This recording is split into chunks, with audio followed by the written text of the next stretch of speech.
No smile to start the show today, folks. I'm mad, I'm pissed off. Browns Nation, Deshaun Watson, terrible. We'll break that down as briefly as possible. Move on to the Titans. Fantasy football, start, sits, and waiver wire pickups also coming up on the Sick Podcast with Andy McNamara. Let's go. Turn up your volume. Because you're about to listen to The Sick Podcast with Andy McNamara, the sickest Cleveland Browns podcast. Cut back by Chubb. He's to the 10. He's still running to the 5. He dips outside left. He's going in. Touchdown. What a run. Nick Chubb. It's going to be sick. Andy McNamara with you. You heard that call. Nick Chubb. Well, we won't be hearing Nick Chubb's name for the rest of the season, unfortunately. That grotesque knee injury. I don't think it was a purposeful hit, but it was a careless, dirty hit by Minkah Fitzpatrick, and those stinking squealers got us again. No business losing that game. No business. Give us notification, follow, etc. at SickPodBrowns at AndyMC81. I'm so mad. If after each game, each Browns game, we do a reaction video. If you hadn't seen that, at AndyMC81 at SickPodBrowns, go back and give that a little watch. I'm sure I encompass the feeling, the emotion of frustration. And I'm headed to Cleveland this weekend, leaving Thursday, 4 week through, to be in there for the Titans. I was hoping to be coming in on a cloud of glory at 2-0.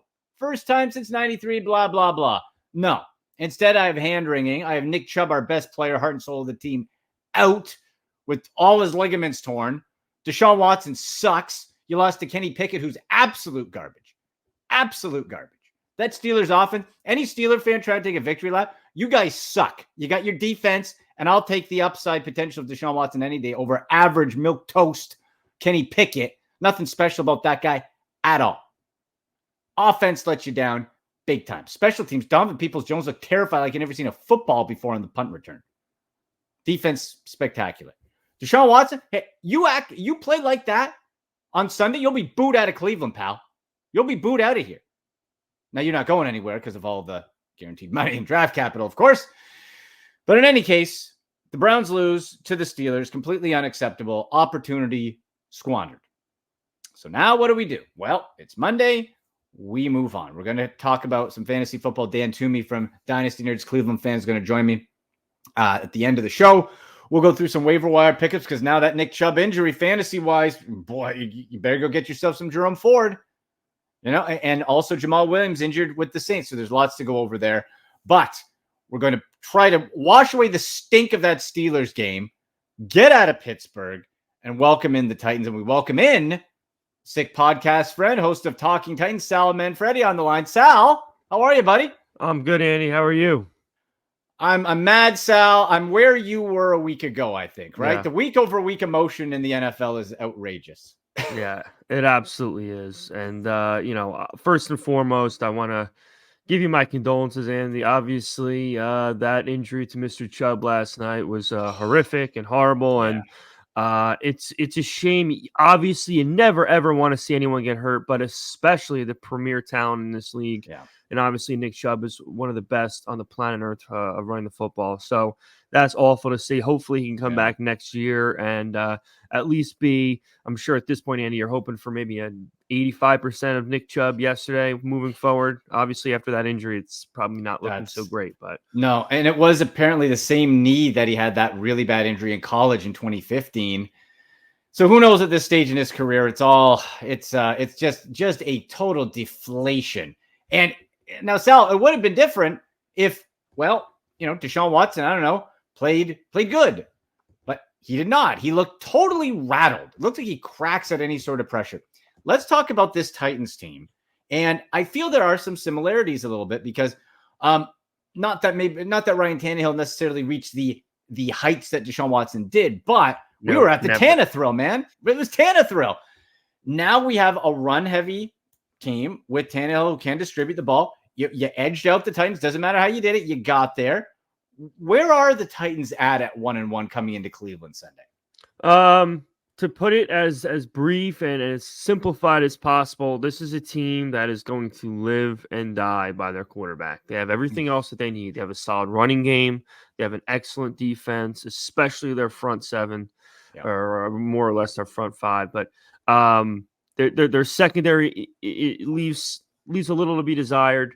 But all in all, I mean, they have all the components you need to be a competent football team. It all comes down to quarterback play. You saw week 1 against the Saints. He lost them the game. Yep. And then you saw them week 2 against the Chargers, and he won them the game, obviously in the second half. So it's been that way from Jump Street with him. I've been a big, or someone who's been promoting, trying to get Malik and or Will Levis in there, but that's not going to happen. Obviously, we're going to be sticking with Tannehill for the foreseeable future, but it's a team, like you said, very similar to the Browns. All the potential in the world. They just got to put it all together. And one week they did, and the second week they didn't. Yeah, and that, again, very similar. And the emotion, the week to week, right? Week 1, Titans fans, it's terrible, but and then you win. It's like, oh, okay, a little bit different. And now you have the Browns coming in with that golden opportunity. With 2 division games, you let one go. Now you have this. You have the Ravens coming up after this. So this is a really important game. And as we know, Sal, like the Titans, they might not be the best offensive team, but they're always going to be a tough out. They're always defensively sound. They can run the ball. You can beat them, but you're going to have to bring your A game. Is that fair to say? Yeah, absolutely. I mean, anyone who's a Titan fan will know, watching them over the past decade, every single time they win, it's on the last possession of the right. game. We're gifted maybe 1 or 2 blowouts every 5 years. Right. So you know what you're getting yourself into. But at the end of the day, I mean, this is a game of inches, and I think it's going to come down to both defenses and who's able to get the turnovers. Last week we didn't have any. We were lucky enough to get offense going for once. I don't think that's going to be the case this time. We both have very spotty offensive lines. Obviously, Conklin, ex-Titan, being out for you guys has been tough. I saw that right tackle replacement last night. He was having some trouble. So it's going to be a battle of who can protect their quarterback the most. I think that's who's going to win this game. Yeah, that's a great point at the line of scrimmage. And let's go back to the running game here. We know Derrick Henry has been King Henry, the bell cow, for so long. You drafted Ty Spears, exciting player. Is he, like, he feels to me kind of eventually will become sort of that Darren Sproles type. Is that where you see him being used? And how effective is Derrick Henry at this point in his career? We saw last week, 25 carries, you're getting the bulk. Average, though, 3.2 yards, did get in the end zone. Where is he compared to like his super prime King Henry? Yeah, I mean, anyone who's been watching this guy from his time here knows that he's always been a running back that needs to get going. He's not a guy that's going to come out of the gate week 1, get you to 180 yards. He's a fourth quarter guy, and honestly, we hope and pray it'll be all year each time we get into a new season, but it just typically always works out this way, where right around Thanksgiving he becomes an all-pro, and we're like, oh, we wish you could start out as an all-pro. But at the end of the day, you want your best players playing their best football in the fall, winter. So I mean, we can't complain. As far as Spears is concerned, I personally comp him as, the most to Alvin Kamara. I think he's very shifty, very slippery. He's a great pass catcher. And you saw it already over the first 2 weeks. I'm very, very surprised. I knew they were going to be using Spears a lot this season, especially with the capital they used to get him. But I mean, really, the first game, they limited Derrick Henry's runs to about 15 carries. They got more today, but he's been very, very involved. And I think he's finally the number 2 guy that we've been looking for, because we've had plenty of attempts to get guys in there to be his back or his, backup running back, whether that be Darrington Evans, or I think it's on the Bears now. And, multiple guys, Hassan Haskins from Michigan. I think this guy's finally the guy we found that's going to be not only the guy to be a change of pace back, but also the guy that's going to be taking over Derrick Henry's job once he is ready to hang it up. And I think for right now, Sal, it's a perfect blend for the Titans, because they're different styles. So you could have Derrick. It doesn't mean Ty Spears can have a great game, and it doesn't mean Derrick Henry doesn't not have to have a great game. And with the, let's face it, the receiver front, DeAndre Hopkins banged up. I like Treylon Burks, the idea of the size, but he's not quite ready there. Like, this is a good opportunity because you're not stacked out at receiver. No, we're not, and that's the unfortunate thing. We've been campaigning for it all offseason. Obviously, getting DeAndre Hopkins was enormous. We're not 1-1 without him, and we're not 1-1 without Treylon Burks. So depth at wide receiver has always been a major problem with us. But at the end of the day, I think we have guys that are competent enough to make this offense run. You saw Nick Westbrook-Akina last week have a huge touchdown catch, and he's had 2 really solid weeks. I've been a big I've critiqued him a lot, but his hands have been very solid so far. And obviously, our tight end group, Chigakonkwo, is a guy who's up and coming. So, besides the fact that our depth at wide receiver isn't great, we still have a lot of guys who got great hands at other positions that can make this offense run. Right. And if Tannehill can be less Miami Ryan and more from a couple years ago, you can distribute the ball. Okay. In conversation with Sal Manfredi, host of the Sick Podcast, Talking Titans. Sal, one more thing before we let you go. The defense side. Now, you mentioned that front 5 specifically. And, traumatized coming off of TJ Watt and Alex Highsmith. Where does this team, this defense, where's the strength? Is it blitzing? For Browns fans that haven't seen a lot of Titans game, is it blitzing? Is it just sending front pressure? How does that work for this game Sunday? Yeah, you're going to see a lot of pressure up front. And what they like to do is they kind of like to split it up. If they're going to go more pressure on the outside, they'll have 2 linebackers on each side trying to rush the quarterback there. If they're going to focus more on the interior, they'll drop a lot of their linebackers back because they're so good in both positions. They don't typically need to have both rush the quarterback. They can either focus on their front 5 or if they want to do, linebacker blitzes, they can do that. The bottom line is this. This is how they're going to win this football game. If they're going to win this Sunday, they're going to have to win pressuring Deshaun Watson, because if you give him time, I know you're very upset with the way he played last night, but at the end of the day, he is a all-pro caliber quarterback. If you give him time, he's going to pick you apart, especially a team like Tennessee, who he's very familiar with playing, 5 years with the Texans. Good point. Yeah, good point. You do have that familiarity there with Watson. No, it just seems the decision-making, any pressure, he looks frazzled, Sal. Like, he just looks like out of sorts, like cracking under pressure. Like, what's the saying? No pressure, no diamonds type of thing. Come on, pal. Right? I'll tell you this, and you're not a Titan fan, so you wouldn't know this, but anyone who's watching this, anytime any team's having any struggles, whether they come off a horrible week or their star players aren't playing well, whenever they play Tennessee, somehow, some way, we rejuvenate everyone's career. Rejuvenate everyone's fan base. I'm sure you remember, Andy. Yeah. One of Johnny Manziel's only victories as a Brown was against the Titans, and he went crazy against them. It was in Cleveland, and I'm sure you and all the other Browns fans said to yourselves, hey, you know what? We might have someone here. Yep. And then Zach Wilson. Yeah, Zach Wilson did it last year with the Jets. They were 0-4. I was at the game at MetLife. He went crazy. Corey Davis had like 8 catches for 160 yards. It always happens. So sleep well, my friend.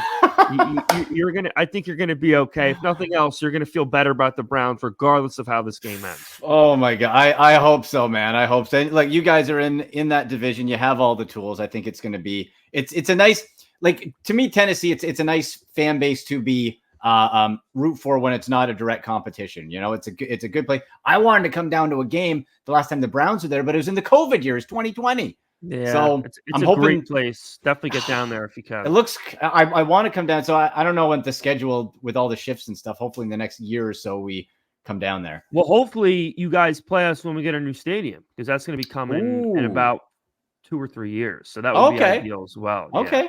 Nice. Yeah. All right. So, well, hey, plug your stuff. Where can people find your social media, your show, all that good stuff? Yeah, absolutely. We're the Sick Podcast, Talking Titans. We're on live now. We're also on Wednesdays, and I'm drawing a blank because we just got a new schedule. I believe Fridays as well. Nice. But Sick Podcast, Talking Titans. You can find us there on Twitter. Appreciate you having me on, Andy. Obviously, anyone Sick Podcast, a friend of mine. So I wish you guys all the best of luck, and hopefully we have an entertaining game. That's all we're looking for, right? Absolutely. Good. Hey, let's do this again soon, man. Thank you so much. Absolutely. My pleasure, Andy. Take care. All right. See you later. There he is, Sal Manfredi, host of the Sick Podcast, Talking Night. See, that's a good fan base, good guy. Like those Steelers rat birds. And anyway, okay. I'm going to feel up. Sal's got me feeling good. They got me feeling good. However, the Browns can also be the magic elixir to struggling teams too. That's the other side of it. But man, I hope he's right. We get right and get out of, especially me being in the stadium, coming out of town. We're going to be doing some live posts we'll pop it up on YouTube Shorts, and on social media at SickPod Browns, at AndyMC81. All right. Week 3 in the NFL. It's here. The Monday night games are done. Time to refocus on fantasy football. Okay. There's waiver wire ads to be had. There's weeks to be won. You got any fantasy football questions? Hit me up on Twitter at AndyMC81, at SickPodBrowns. Use hashtag AskAndy on Instagram and TikTok at AndyMCSports. Also, I have a special guest, been on the show before, Browns fan. So we have a bit of a therapy Tuesday here, and fantasy football expert from Dynasty Nerds, my guy, Dan Toomey. Dan, how are you? Been better. Yep. Been better. I wish I could come with more gusto and more energy to the show, but as you know, we talked about this morning, last night, kind of zapped a lot of the energy out of my life this week. Oh, me too. And you know what? On your Twitter profile at DanT_NFL, you got our guy Chubb in the picture. He's gone. Terrible. That hurts. Yeah, I mean, obviously, I'm sure you were watching the game live, and you heard the crowd's instant reaction. You heard Aikman say, out of respect, we're not going to show this because it's so gruesome. And then I'm sure, like me, you instantly went to Twitter to see what it was that people were reacting to. And I'm sure you initially said, wow, I wish I didn't go down that dark rabbit hole. Exactly. It was like, okay, Aikman was right. I shouldn't have seen that. I should not have seen that. So terrible. Especially, like, he is the epitome of old school, what you want your football player to be. And Deshaun Watson, Anthony Walker said it after the game too. It was like, this is the heart and soul. So now, Dan, like, really going into this week for the Browns, okay, it's a short week. You got to shake it off. You have banged up players elsewhere as well. This, I think, is a pivotal week for the season because it's going to set the tone. If you come out, and to their credit, they scored right after with Jerome Ford, but if you come out at home against Tennessee, flat, sad, whatever, this season's done. And it's week 3. Like, I think if you don't come out and make a statement saying, hey, we're doing this for Nick, we're doing this for Chubb, then this season's a write-off in week 3. Because if you tap out already, it's over. Andy, I hate to say it, but if this week doesn't go well, I think it's more than just the season's over. I think Stefanski is seriously on the hot seat. Yeah. They brought in Jim Schwartz to be the defensive coordinator, but we can't forget he has a long coaching history as a head coach in the NFL.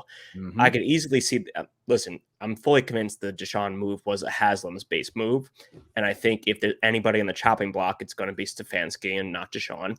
And I think the Haslams might just come in and be like, listen, Kevin, thank you for your service. Thank you for the playoff win that you weren't actually there for. They'll probably throw a little jab in. Yeah. And I could see them moving on to Jim Schwartz as the head coach and keeping Deshaun and seeing what kind of team that would look like. So, right. I mean, I don't want to be the doom and gloom sayer, but I feel like more than just the season is on the line this weekend for the Cleveland Browns. It's a great point. And really, let's look at what's going right for this team. This defense is spectacular. This defense gave up 12 points. 12! Yep. Deshaun and the offense gave up the rest. So in 2 weeks, you gave up 3 points and 12 points. 15th. That is sensational. Top 3 defense in the NFL. So the defense is clicking. Special teams, if we would have had that extra kick, you hit the 55, or, it's going to happen. I'm not. And by the way, Donovan Peoples-Jones, did he forget? Like, he looked scared of the football. What the hell happened? Yeah, I don't know. I know last time we were together, we said, let's get DPJ off of punt and kick returns because we wanted to see him as a wide receiver. I guess now I'm saying it, let's get him off because he's terrible at it. Listen, I'm not asking for a good returner to break off a 30, 40-yard return every single play, but I think the bare minimum should be at least being able to fair catch it. Like, is that too much to ask for nowadays? Which he's done. And like, was it the crowd? Because there was 2 times he let it go over his head where you were pinned at the 1 and the 6. Yeah. Straight away you're pinned. And then also, let's not forget that, who was that? Gunner on the Steelers saved us from a kickoff out of bounds with, remember, he dragged his feet to stay in, which is just mentally backwards of what he wanted to do. He wanted to step out first and then catch it. and then Pittsburgh would have had the ball at the 40. So we can't forget Right. about that little special team snafu that was saved by a mental error on the Steelers' part. Good point. But you know what? It's done. As they say, we're on to Tennessee. It's a winnable game. It's a tough game. Titans are, as I said earlier to our guest Sal, Tennessee and a Vrabel coach team are always a tough out. They could come in here, punch you in the mouth, and embarrass you at home. And I'll tell you this, Dan, Deshaun Watson plays like this. I'll be the first to lead the boos. I'm gonna be at that game. I'll help boo him out of the damn building. He's not going anywhere, but I'll boo him. I think one of the big problems is when we were looking forward to this Titans matchup, it was, the Derrick Henry versus Nick Chubb. That was probably going to be the talk of the week. Two best running backs in football. Also now, probably two of the better run defenses in football after last night's showing against the Steelers.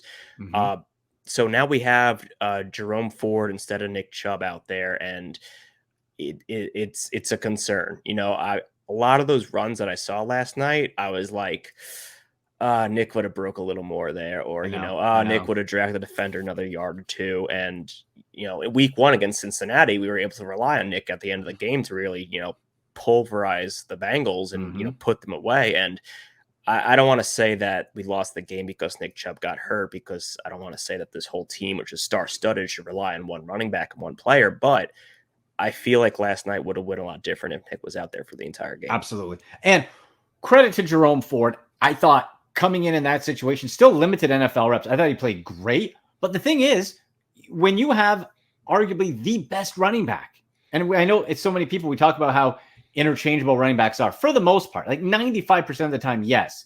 But then you have a Nick Chubb, and the answer is no. So, we're going to see, and a lot more gets put on Deshaun Watson's shoulders. And Dan, Deshaun Watson, this guy cracks under pressure, man. This guy is cracking every big moment so far since coming back. He's wilted. I don't care how bad the game was. What do the great ones do? Not even the great ones, above average ones. Balls in your hand last, you want a chance to win the game. You had it at the 50, and you couldn't do it. Yep. That's a total failure on Deshaun. And he owned it, whatever. He owned it. It's on me. Okay, so what? Do something about it. I also hate that a lot of the rhetoric this morning in Browns media is the Joey Porter Jr., pass interference call at the end of the game. None of these outlets are mentioning that the ball was 5 yards out of bounds. Like, it wasn't even a catchable football. Like, right. I never questioned the call because the ref probably looked at that ball sailing into the bench and was like, yeah, whatever, Yeah. He had no chance of catching that ball anyway. No. And the thing is, too, the game should not have gotten to that point. The Browns beat themselves. Kenny Pickett did nothing to beat you. Kenny Pickett sucks. He did nothing to beat you. You beat yourself. So, all right. Therapy Tuesday. We feel cleansed. Now let's go on to the Titans. We'll see what happens there. But we're talking a lot about Jerome Ford. Fantasy football time, my man. That's your specialty. Dynasty nerds. And what do we always talk about? Handcuffs to star running backs. There's so few of those, whatever a bell cow is these days. You want to have the handcuff. And I'm looking 19% ownership. Jerome Ford of the Browns. That's got to be the hottest waiver wire out of the week, right? Yeah. 19% of people playing on Yahoo are very smart, because I was telling people going to the season that Jerome Ford is one of those must-stash bench players. God forbid something like this does happen, because, he had, let's not forget, like, he was a 4-star recruit who went to Alabama. And the only reason he transferred to Cincinnati was because he was playing in a star-studded running back room, and Alabama was producing nothing but NFL talent. His former college teammate was actually on the other side of the field last night, Najee Harris. So Ford, obviously his rookie year, he was in the wings waiting, and now he has this opportunity. And if you take out that big, chunk run, it wasn't the best performance. But we have to remember, he didn't really play in the preseason. He didn't have a big training camp. He was dealing with, I forget what the injury was off the top of my head. But yeah, it was nagging. Was it an ankle? There's some nagging thing. Yeah. Something. Yeah. But so really, like, week 1, fourth quarter was him getting his quote unquote preseason in. And now he's really ramping up. So he is easily my number one waiver wire target this week. I will say, though, depending on my team, I might not actually play him this week because, like we just talked about, he goes up against the Tennessee Titans defense, which is one of the best run-stopping defenses in the league. But that shouldn't, keep you from picking him up because he is now the guy. Who's Cleveland going to bring in that's going to replace Ford? Yep, Pierre Strong behind him. I hear all this talk about Kareem Hunt. Stop. No, it's over. We let Kareem Hunt go for a reason. His legs are dust. Yeah. You got Cam Akers is apparently on the trade block. If he's kind of dust too, though, Dan. Like Sean McVay has no confidence ever since he came back from that injury. That explosion, his yards per carry, weighed. Like I'd rather just chance it with somebody else. Like the Cam Akers seems like. Yeah. So and then you got Leonard Fournette still out there, dust, and then. I don't know what the price on Jonathan Taylor is nowadays, but that's just a dream world. So we don't have a first round pick to give the Colts even if we wanted to. Exactly. So needless to say, Jerome Ford is going to be the guy, and he's going to give you weekly low end RB1, high end RB2 numbers. Yeah. Just he is not a plug and play this week. So I just want to warn people, don't be picking him up, throwing him into your RB1 spot, expecting 18 points this week because you're not going to get it. At the same time, if you don't get Jerome Ford this week, you might get him next week. Somebody out there might, spend a bunch of money on him, put him in there. He has 12 carries for 60 yards against the Titans. They say, phooey, this backup running back is nothing. They might drop him, or you might be able to trade for him on the cheap. So even if you don't get Jerome Ford this week, definitely keep his name in the back of your head for a target as we get later on into the season. What would you, and here's always the tricky part, because waiver wire priority, if you're lucky, you get him. If not, you don't. What range of fab would you spend on him? Where those auction dollars? What would you spend on him? I advise people going to draft season to go heavy wide receiver because these running back situations pop up. And basically, I tell them draft your good wide receivers and save your fab for the good running backs. Right. I would go honestly as high as 20% of my fab for a player like Jerome Ford. Now that being said, there's a lot of leagues out there where people just get kind of crazy, and the first thing they see, they throw everything at. All of it. Listen, if somebody's spending 100% of their fab and I don't get it, I'm fine with that because spoiler alert, this is not going to be the last conversation about a starting running back going down we're having the rest of the 2023 season. So I would be fine spending 20%. If I get him, that's great. If I don't, then I'm thinking in the back of my head, okay, next week, can I trade for him? Next week, is he going to get dropped? Keep his name in the back of your head because he's going to prove to be a real good commodity to have as you enter the final stretch of the fantasy playoffs. And another option this week, we look at possibilities, opportunity equals success in fantasy football. Jamal Williams, who we liked, and I drafted some of my teams to fill in for Alvin Kamara. Well, he's banged up. And then the next guy up who scored 2 touchdowns on the ground, only 34 yards, but did score twice, Tony Jones Jr. And I feel this could be sort of to your point with Jerome Ford, and even probably more so, a bit of a classic overreact. Because 2 touchdowns. Well, is he going to get 2 touchdowns every week? And then you look at 12 carries, 34 yards. If he doesn't get 2 touchdowns, you're not having a great fantasy day. But that at least is another option as somebody who could step up and get bulk carries against Green Bay.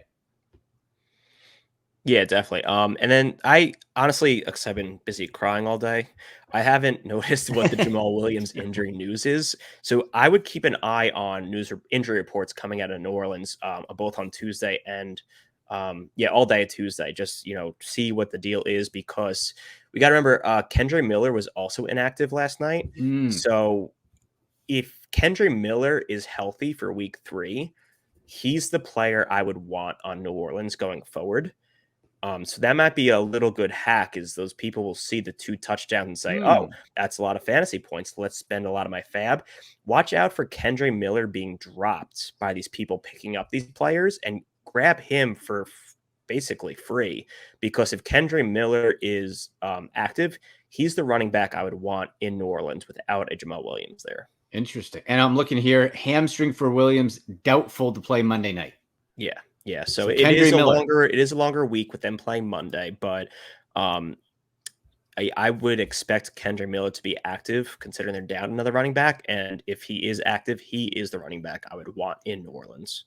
And you know what's one available, and it's less available, more available last week when I picked him up.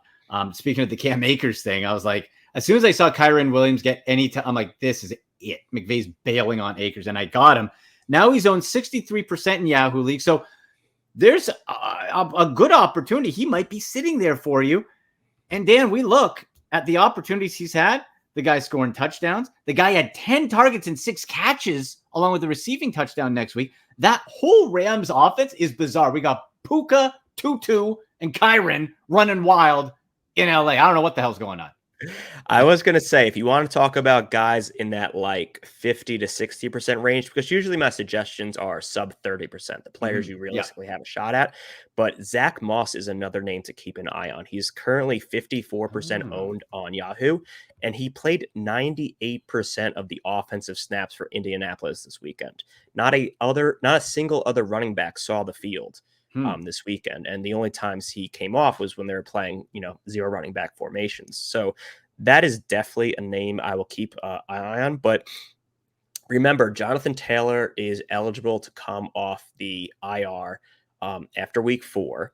And then we have to start addressing the whole holdout trade situation. So Zach Moss might not be the Bell Cow League winner that a Jerome Ford can turn into.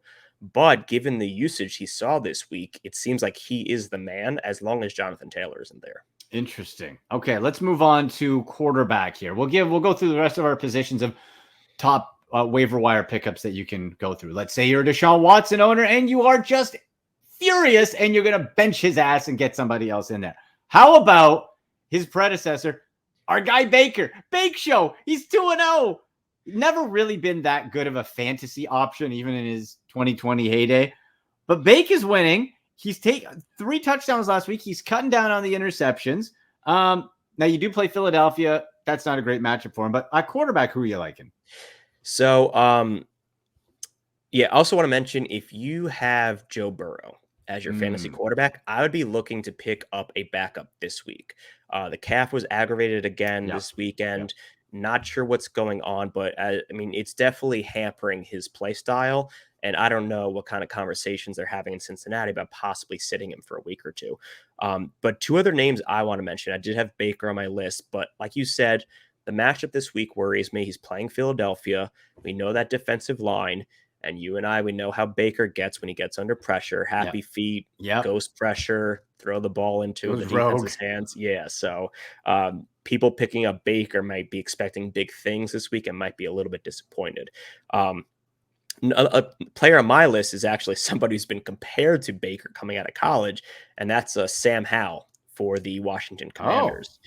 He had a really good game against the Broncos this past week, and then also a pretty decent fantasy game week 1 against the Arizona Cardinals.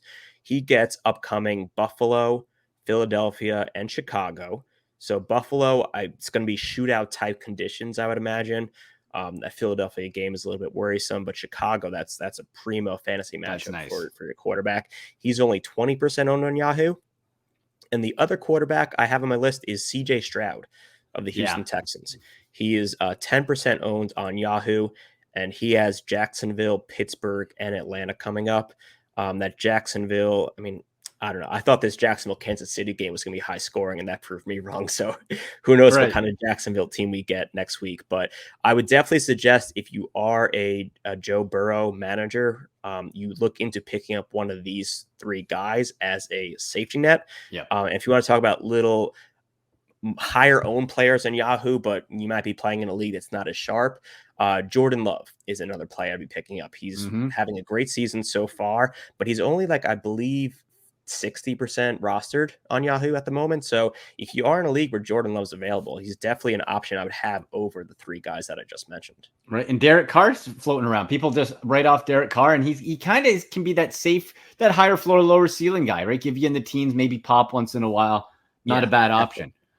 Wide receiver, really interesting. Puka's gone. If you missed the Puka train, it's over. Tutu might be floating around a little. I missed out on Puka in 3 of my 4 leagues, but got him in 1. And then in the other, I picked up Tutu, I think, in 2 others, just because it's producing. It is a weird year in LA, like I said. And this whole thing could totally fall off at any time, and we should not be surprised. That's what I'm concerned about. Right? I didn't buy into week 1. I got burned for that week 2, but I don't know. I'm still not convinced that Matthew Stafford and the teenagers that he's playing with are going to keep it going all season. I know. long. So wide receivers, Josh Reynolds, one of the top ads here. Again, do we look at the opponent? I really like with Atlanta. You got Green Bay after that, Carolina. So that's not a bad 3-game stretch. 7 targets, first game, 4 catches for 80, 6-5, and 2 touchdowns. Again, the 2 touchdowns, bit of the outlier there. The Lions are interesting because I like Sam Laporta a little bit for the tight end. He kind of spreads the ball. You still have Amon-Ra St. Brown and Williams still on suspension.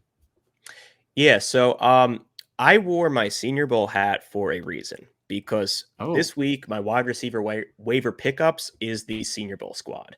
I got Tank Dell of the Houston Texans, who I know is a player we talked about back in the spring for possibly the Browns. And then Jaden Reed of the Green Bay Packers, both players that stood out at the Senior Bowl in Mobile, and their talents are so far converting at an NFL level pretty nicely. I know my scouting report for Tank Dell, the one thing I was concerned about was him getting out physicaled at this level. Mm-hmm. He was a player who'd really had to rely on that 1-2 cut, creating separation right away. And so far, we're seeing that. And he has a nice rapport built with CJ Stroud. I know Nico Collins had the big fantasy day, but Tank Dell is actually the leader in targets this past week for the Houston Texans. I mean, listen, it was 7/6, so it's not like, not Puka Nacua level of target share. But I can't believe that. But it is nice to see that, as a rookie, his skills are translating right away and he's picking up the game pretty well. So you have to imagine as the season goes on, Stroud will improve, Tank Dell will improve, and that whole Houston Texans offense as a whole should improve. And then, so for Tank Dell, he's got Jacksonville, Pittsburgh, and Atlanta coming up. He's only 6% owned on Yahoo. And like I said, because Nico Collins had the big fantasy day, I feel like Tank Dell's a player you can sneak in there for maybe 5% of your fab budget. Right. And, just kind of go under the waiver wire. Get overlooked. Yeah, exactly. Then Jaden Reed of the Green Bay Packers, another player who stood out the Senior Bowl, making, highlight reel, high point catches. And hey, guess what? He's doing it at the next level also.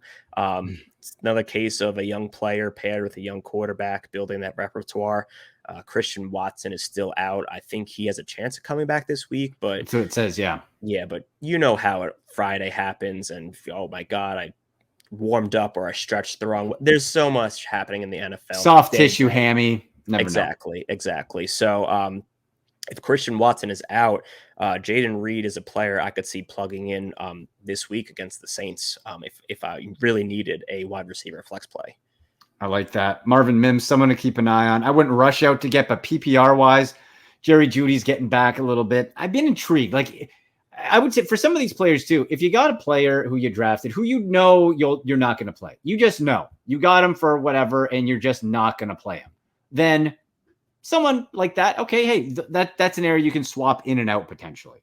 It's funny you mentioned Marvin Mims because obviously working the Dynasty Nerds, we're more of a Dynasty-focused outlet.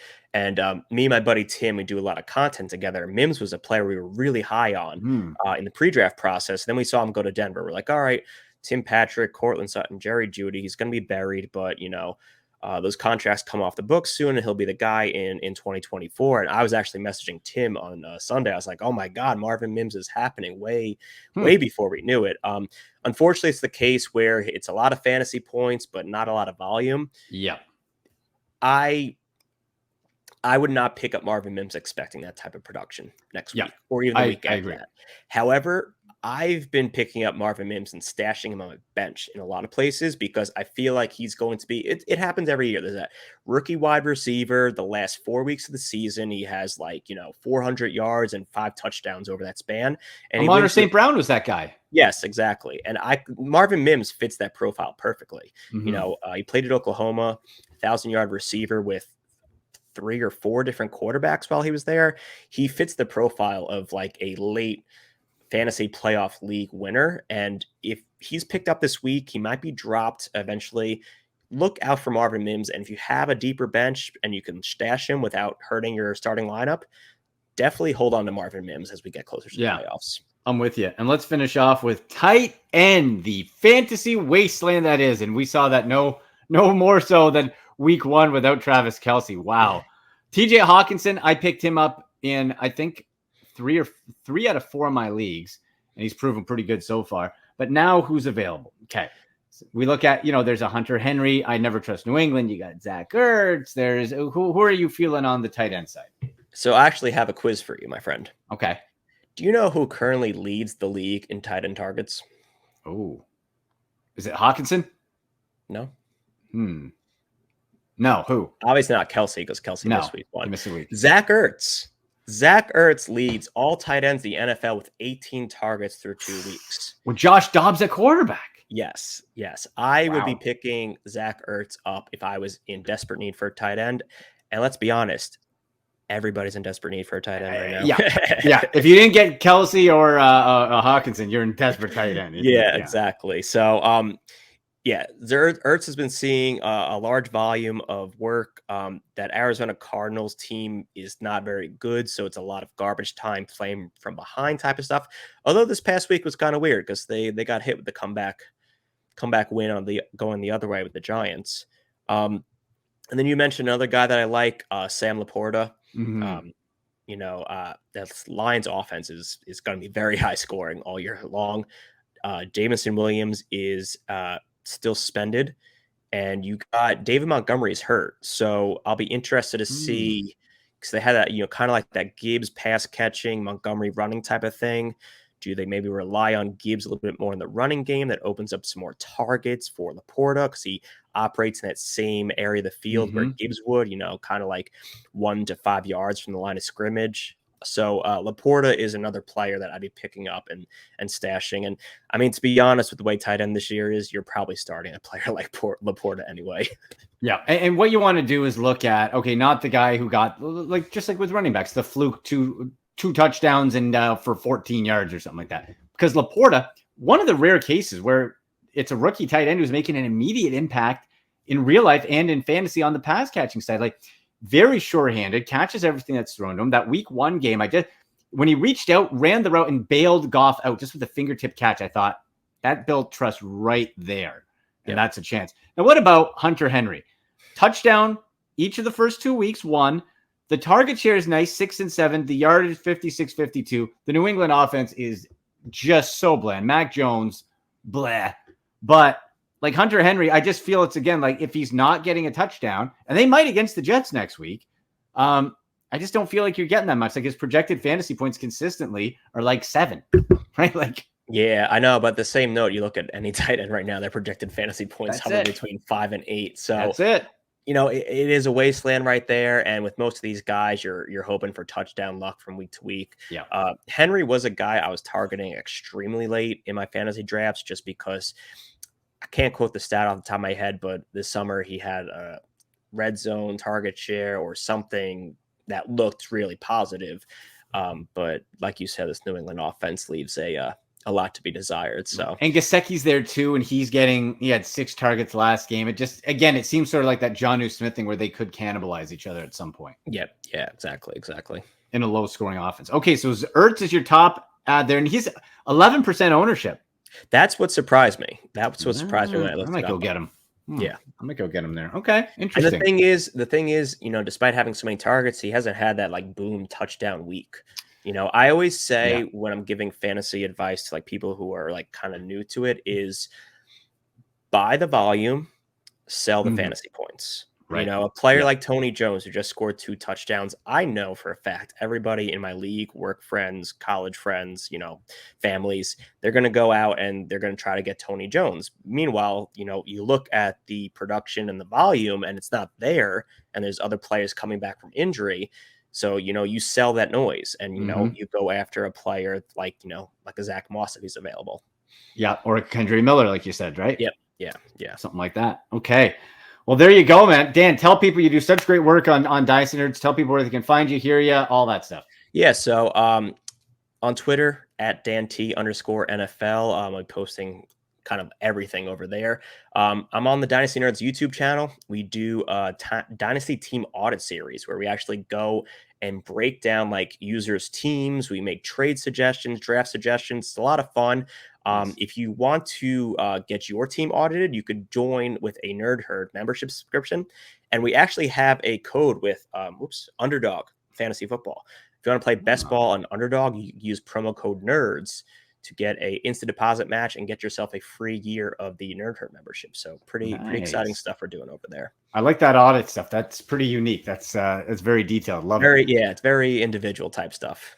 All right, Dan. Well, let's hope for a better Browns outcome. If you feel like driving down the turnpike coming to Cleveland, I'll buy you a beer downtown on between Thursday and Sunday. Okay. Andy, thanks for having me. This is always a great time. All right, buddy. Thank you. We'll talk to you later. There he is, Dan Toomey from Dynasty Nerds. Okay, we're laughing. We're feeling good. Forget Pittsburgh. We're out of Pittsburgh. We're done with Pittsburgh. We're on to Cleveland. We're back to Cleveland, and we're ready for the Titans. Any fantasy football or betting questions, make sure, hey, leave the comments below. Hit me up on Twitter at AndyMC81 at SickPodBrowns. Use hashtag AskAndy. Instagram and TikTok at AndyMCSports. I'll be in Cleveland. Make sure you're keeping track of the social media. I'll be answering questions from there. But let's hope I can bring some luck to our Browns, get back on the winning track. Thanks to Dan. Thanks to Sal. Thanks to the Sick Podcast crew. I'm Andy McNamara. Go Browns! And that's a wrap. Hope you don't miss us too much until next time. Follow the Sick Podcast with Andy McNamara on YouTube, Instagram, Facebook, Google Play, and Apple Podcasts.